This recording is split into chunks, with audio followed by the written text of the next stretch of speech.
Hello everyone. तो आज हम बात करेंगे कॉम्पटन इफ़ेक्ट के बारे में और ये भी क्वांटम मैकेनिक्स का टॉपिक है आपका। सो पहले हम देखेंगे कि क्वांटम इफ़ेक्ट क्या है, फिर उसका हम डेरिवेशन देखेंगे। उसके बाद हम देखेंगे कि किस तरह से क्लासिकल मैकेनिक्स इसको एक्सप्लेन करने में फेल रही और हमने इसे क्वांटम मैकेनिक्स के थ्रू इसे समझा।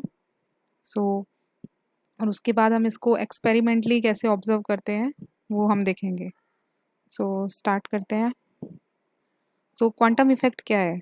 तो क्वांटम इफ़ेक्ट में क्या होता है कि अगर आप इसको सिंपल लैंग्वेज में समझे तो एक एक्स-रेज़ को किसी इलेक्ट्रॉन पर, फ्री इलेक्ट्रॉन पर, इसको हम फ्री अज़्यूम करते हैं, जो हमारा आउटर मोस्ट शेल में रहता है, जो बहुत लूज़ली बाउंड होता है, उसको आप एज़ ए फ्री ट्रीट कर सकते हैं। तो उस पे हम एक्स-रेज़ इंसिडेंट कराते हैं, तो हम क्या देखते हैं कि एक बहुत अजीब-सा फिनोमेना ऑब्ज़र्व किया कॉम्पटन ने। कॉम्पटन इफ़ेक्ट, वैसे कॉम्पटन एक साइंटिस्ट थे जिन्होंने 1923 में ये एक्सपेरिमेंट किया था और इसे एक्सप्लेन भी किया था क्वांटम मैकेनिक्स के थ्रू। सो हम क्या देखते हैं कि एक जब हम किसी एक्स-रेज़ को किसी इलेक्ट्रॉन पर, किसी कार्बन पर जब भी या फिर किसी इलेक्ट्रॉन पर हम उसको इंसिडेंट कराते हैं, तो हमारे पास क्या होता है, जो वेवलेंथ होती है उसकी, वो क्या हो जाती है, चेंज हो जाती है। जो एक्स-रेज़ है उसकी वेवलेंथ क्या हो जाती है, बदल जाती है, उसमें शिफ्ट आ जाता है, जिसको हम क्या, इसको ही हम क्या बोलते हैं, कॉम्पटन इफ़ेक्ट बोलते हैं। और जो वेवलेंथ में, जो तरंग-दैर्ध्य में हमारे जो शिफ्ट देखने को मिलता है, उसको हम क्या बोलते हैं, कॉम्पटन शिफ्ट बोलते हैं। ठीक है? आपको ये सब चीज़ें कि कॉम्पटन शिफ्ट क्या होता है, कैसे होता है, उसको हम एक डायग्राम के थ्रू समझ लेते हैं। सो ये हमारा क्या है, एक इंसिडेंट फोटोन है, या फिर इसको लाइट या फिर इलेक्ट्रोमैग्नेटिक रेडिएशन है। ठीक है? ये हमारा क्या है, टारगेट है, एक इलेक्ट्रॉन है। ठीक है? इस पे हमने क्या किया, इंसिडेंट कराया। टारगेट इलेक्ट्रॉन को हमने रेस्ट पे लिया है, ये मूव नहीं कर रहा है, ये क्या है, रेस्ट है। इसके लिए वी बराबर क्या है, 0 है। ये हमारे क्या है, इसको हम एज ए कॉलिजन ट्रीट कर रहे हैं दो पार्टिकल के बीच में। ठीक है? और उसके बाद क्या होगा, जब ये दोनों इंसिडेंट होगी फोटोन इलेक्ट्रॉन पर, तो इलेक्ट्रॉन क्या करेगा, रिकॉइल करेगा और हमको क्या मिलेगा, एक स्कैटर्ड फोटोन। ठीक है? इलेक्ट्रॉन इधर से कोलाइड किया तो इधर क्या होगा, रिकॉइल इलेक्ट्रॉन मिलेगा और क्या होगा, स्कैटर्ड फोटोन मिलेगा। तो इसमें हम क्या कर सकते हैं, इसको जैसे हम कॉलिजन पढ़ते हैं जिसमें हम मोमेंटम कंजर्वेशन और एनर्जी कंजर्वेशन लगाते हैं, उसी तरह से हम क्या करेंगे, इसमें एनर्जी और मोमेंटम कंजर्वेशन पढ़ाएंगे।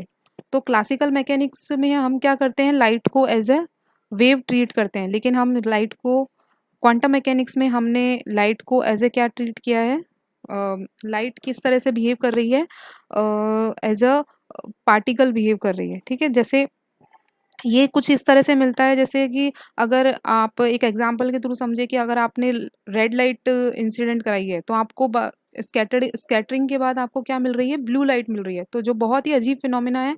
क्लासिकल मैकेनिक्स में इसको समझाना मुश्किल, क्लासिकल मैकेनिक्स के थ्रू इसको नहीं समझाया जा सकता, क्योंकि क्लासिकल मैकेनिक्स में क्या होगा कि जो भी आपने इंसिडेंट, जिस भी वेवलेंथ की आपने इंसिडेंट की है, फोटोन या फिर लाइट, उसी वेवलेंथ की आपको क्या मिलती है, स्कैटर्ड फोटोन मिलेगा। ठीक है? तो क्लासिकल मैकेनिक्स के अकॉर्डिंग तो ये होना चाहिए, लेकिन ऐसा नहीं देखा गया। जो हमको वेवलेंथ मिली वो उसमें क्या मिला, चेंज मिला। और तो इसको एक्सप्लेन किया, किस तरह से किया कि लाइट को कैसे ट्रीट किया, as a photon, as a quanta treat किया, तब जाके हमको क्या मिला, इसका एक्सप्लेनेशन क्वांटम ने सॉरी कॉम्पटन ने इसको एक्सप्लेन करने में सक्सेसफुल रहे। ठीक है? तो इसका अब हम डेरिवेशन देख लेते हैं। तो डेरिवेशन में हमको सिंपल सी दो चीज़ ध्यान रखनी है कि हमको एनर्जी पहले, टक्कर से पहले, स्कैटरिंग से पहले और स्कैटरिंग के बाद हमको मोमेंटम कंजर्वेशन लगाना है, संवेग संरक्षण का नियम लगाना है और हमें लगाना है एनर्जी कंजर्वेशन का नियम। ठीक है? तो जो हमारा फोटोन है, ठीक है, इसकी एनर्जी क्या है, एच न्यू, और इसका मोमेंटम क्या है, एच न्यू सी। ठीक है? ये सारा मोमेंटम किस डायरेक्शन में है, एक्स डायरेक्शन में। ठीक है? जो हमारा इलेक्ट्रॉन है वो क्या है, रेस्ट पे है, तो v बराबर 0 है। उसके पास एनर्जी जो भी है वो क्या है, सिर्फ रेस्ट मास एनर्जी है। और क्योंकि ये मूव नहीं कर रहा है, ये रेस्ट पे है, तो इसका मोमेंटम क्या है, 0 है। अब हम देखेंगे स्कैटरिंग के बाद क्या हो रहा है। तो स्कैटरिंग के बाद हमारा रिकॉइल इलेक्ट्रॉन है, तो इसकी पास कुछ एनर्जी है। ठीक है? और कुछ मोमेंटम भी है। ठीक है? क्योंकि अब ये मूव कर रहा है और इसकी एनर्जी भी क्या हो जाएगी, चेंज हो जाएगी, क्योंकि क्या है, टक्कर के बाद ये कुछ एनर्जी क्या करेगा, फोटोन इसको इलेक्ट्रॉन को ट्रांसफर करेगा। ठीक है, इस तरह से हमारा स्कैटरिंग के बाद हमारे फोटोन की एनर्जी E1 डैश हमने ली है, जिसका एच न्यू डैश होगी, और P1 डैश जो मोमेंटम है टक्कर के बाद, ठीक है, जो कॉलिजन के बाद जो मोमेंटम है वो हमारा क्या है, एच न्यू डैश बाय सी। तो हमें हमें क्या करना है, इनसे इंटरेक्शन से पहले और इंटरेक्शन के बाद क्या करना है, एनर्जी कंजर्वेशन लगाना है और मोमेंटम कंजर्वेशन, संवेग संरक्षण का नियम लगाना है। एक्स डायरेक्शन में लगाएंगे पहले और फिर वाई डायरेक्शन में। तो ये हमारा लगाया है एनर्जी कंजर्वेशन। ये इंसिडेंट फोटोन की हमारी एनर्जी हो गई एच न्यू। उसके बाद हमारे इलेक्ट्रॉन की हो गई m0c²। ठीक है, ये हमारे इंटरेक्शन से पहले की है, और इंटरेक्शन के बाद की क्या हो गई, एच न्यू डैश और mc²। ठीक है, इसको हमने सॉल्व कर लिया, mc² को इधर ले आए। ठीक है, ये बहुत सिंपल है, और इसको क्या कर लिया, स्क्वायर कर लिया। ठीक है, अब इसी तरह से हम क्या करेंगे, संवेग संरक्षण का नियम लगाएंगे एक्स डायरेक्शन में और वाई डायरेक्शन में। ठीक है, सो सबसे पहले हमने अप्लाई किया एक्स डायरेक्शन में। सो एक्स डायरेक्शन में एक चीज़ और आप देख लेते हैं कि ये एक्स डायरेक्शन से जो हमारा रिकॉइल इलेक्ट्रॉन है वो क्या बना रहा है, फाई एंगल बना रहा है, ये हमने माना है, और ये क्या एंगल बना रहा है, थीटा एंगल बना रहा है। ठीक है, एक्स डायरेक्शन से। तो एक्स डायरेक्शन में आपके मोमेंटम कितना है, क्योंकि फोटोन को हमने किस में मारा है, एक्स डायरेक्शन में, तो आपका मोमेंटम क्या है, एच न्यू बाय सी। ठीक है, और एक्स डायरेक्शन में अगर रिकॉइल इलेक्ट्रॉन का आप देखोगे और इनसे फोटोन का आप देखोगे, तो इस डायरेक्शन में कंपोनेंट लेंगे तो H new dash C by cos theta और M V C cos phi. ठीक है, ये आपका एक्स डायरेक्शन में मोमेंटम कंजर्वेशन हो गया। सी को इसको आप सॉल्व कर लेंगे तो आपके पास ये इक्वेशन आ जाएगी। ठीक है, इसी तरह से हम क्या करेंगे, वाई डायरेक्शन में क्या लगाएंगे, मोमेंटम कंजर्वेशन लगाएंगे। तो वाई डायरेक्शन में क्योंकि इंसिडेंट फोटोन की कोई भी मोशन नहीं है, तो वाई डायरेक्शन में मोमेंटम क्या है, फोटोन का ज़ीरो। ठीक है, उसके बाद आपके जो उसके बाद आप देखेंगे कि कोलिजन के बाद क्या है, वाई डायरेक्शन में स्कैटर्ड फोटोन का H new dash sine phi minus का, क्योंकि इस डायरेक्शन में आएगा इसका एक कंपोनेंट, तो माइनस का एम बी साइन फाई। इसको भी हम क्या कर लेंगे, सॉल्व कर लेंगे, और इसके बाद हम देखेंगे कि इन दोनों इक्वेशंस को, जो दो इक्वेशन आपके आई थी 18 और 19, ठीक है, इन दोनों को स्क्वायर करके क्या करेंगे, ऐड करेंगे, तो हमारे पास क्या हो जाएगा, ये इक्वेशन आ जाएगी। और जो इक्वेशन आई है इन दोनों को ऐड और स्क्वायर करने के बाद जो आपकी 18 17 जो इक्वेशन है इसमें से क्या कर देंगे, माइनस कर देंगे। और ये चीज़ अगर आप, ये हमेशा रिलेटिविस्टिक, जब भी हम स्पीड की बात करते हैं जो कि कंपेरेबल है हमारे लाइट की स्पीड से, तब हम क्या लगाते हैं, आपको पता है कि जैसे जैसे आपकी स्पीड बढ़ती है आपका मास क्या होता है, पार्टिकल का या फिर कोई भी इसका मास क्या होता है, चेंज होता है। या आपका m0 क्या है, रेस्ट मास, और m क्या है आपका मूविंग मास। अगर आपकी कंपेरेबल जो c के कंपेयर जो आपकी लाइट के कंपेयर में अगर कोई चीज़ मूव कर रही है तो आपका क्या होगा, मास चेंज होगा। उससे हम क्या करेंगे, ये चीज़ हमने निकाली है, इसको हम क्या करेंगे, इक्वेशन 21 में क्या कर देंगे, पुट कर देंगे। और ये बहुत सिंपल आपके कैलकुलेशन है। ठीक है, ये पुट करने के बाद जैसे m²c² इस वैल्यू की जगह हमने क्या पुट कर दिया, इधर m0c4, तो ये m0c4 से m0²c4 क्या हो जाएगा, कैंसिल हो जाएगा, और आपके पास सिर्फ क्या बचेगी, ये टर्म बचेगी।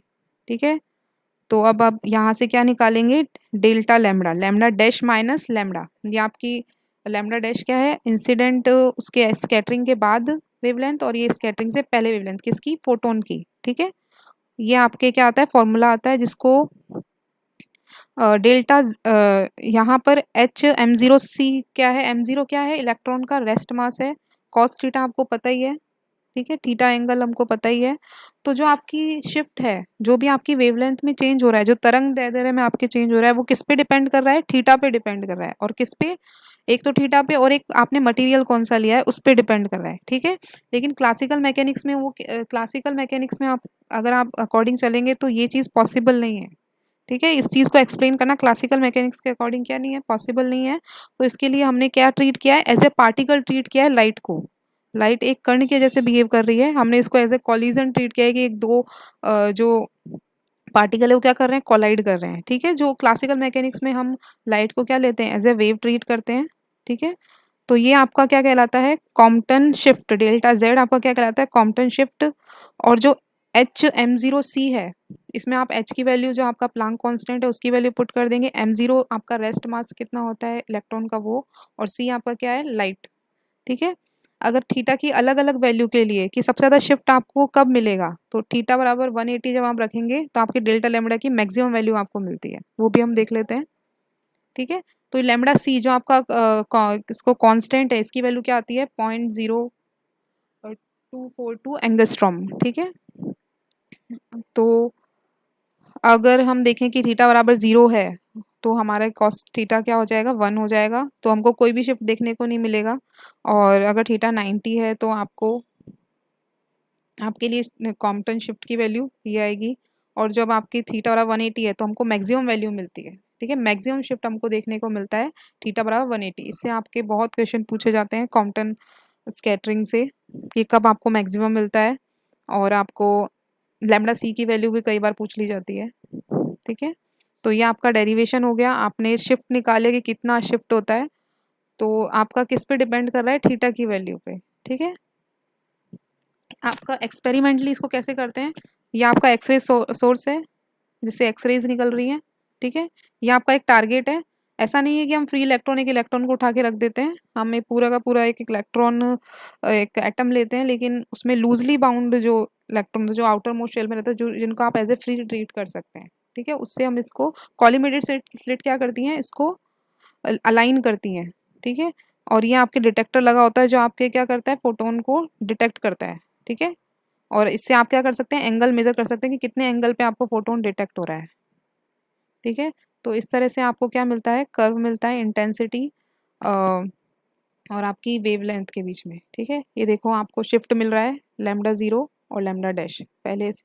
ठीक है, यह थीटा बराबर 45 पे दे रखा है, थीटा बराबर 135 पे दे रखा है। ठीक है, तो इस तरह से आपका कॉम्पटन जो इफेक्ट है बहुत इंपॉर्टेंट टॉपिक रहता है, इससे बहुत आपको चीज़ें एग्जाम में देखने को मिलती हैं। और ये क्वांटम मैकेनिक्स में ये बहुत ज़्यादा ब्रेक थ्रू साबित होता है, जिसमें हमने लाइट को क्या किया है एज ए पार्टिकल ट्रीट किया है। एक हमने फोटो इलेक्ट्रिक इफेक्ट देखा था, एक हमने ब्लैक बॉडी रेडिएशन देखा था, और क्वांटम इफेक्ट देखा था। तो आप देख रहे हैं कि धीरे धीरे आपके क्या हो रही है क्वांटम मैकेनिक्स के आपको प्रूफ मिल रहे हैं कि आपके क्वांटम मैकेनिक्स कितनी सक्सेसफुल रहती है कुछ फिनोमेना को समझाने में, और क्लासिकल मैकेनिक्स क्या हो रही है फेल हो रही है, फेल रही समझाने में इन सब चीज़ों को। So thank you.